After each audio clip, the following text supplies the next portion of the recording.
يا دكتور دلوقتي انا بنت متجوزه في مركز جنبيني.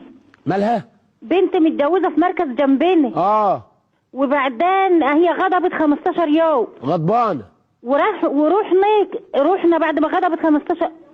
ايوه. ورحنا بعد 15 يوم رحنا اشتكينا. اشتكيت على طول كده؟ ايوه. وبعدين واشتكيتوا ليه؟ ما صبرتوش شويه ليه؟ ده اللي حصل يا دكتور. اشتكيتوا على طول كده اهو. وبعدين خدت 20 راجل و3 عربيات. ورحت فين؟ ما اسمع يا دكتور. ايوه ورحت فين؟ يا دكتور. ورحت فين؟ وخدت 20 راجل ورحنا خلانا جوزها في انتخابات السيسي ورحنا جبنا العزال كله. جدعه. وبعدين رحت طلقتيه. ايوه. وبعدين احنا دلوقتي جبنا شهود زور ان احنا بناخدوا العزال، ان احنا ما خدناش العزال وبنطالبوا بالعزال تاني. ايوه. وحارمينه ان احنا ما يشوفش عياله. جدعه. ده فاضل ايه تاني؟ ما معكيش طبله؟ ما معكيش طبله؟ استني بس استني. انت حد مأجرك عليا يا بت؟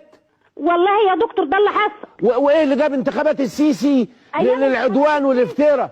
ما من ايامها. لا يعني وبتكيلي لي ورا بعضه وبتعترفي انك حايشين العيال عنه، عايزه تدخلي الجنه؟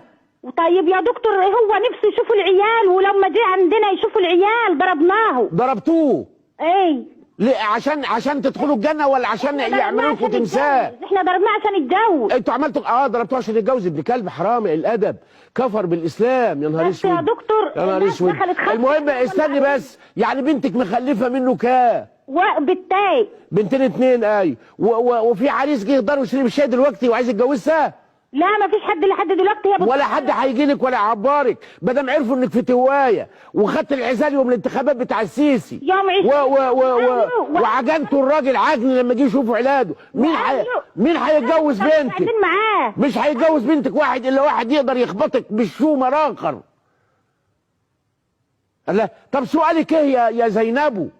هل ده حرام بقى؟ انا ظلمت البنت. حرامين 2 و4 حرامات و80 حراما بالتمييز يا بت. حرام مين يا بت؟ حرامين و4 يا بت. اشبعي حرامات. حرام عليكي يا اختي.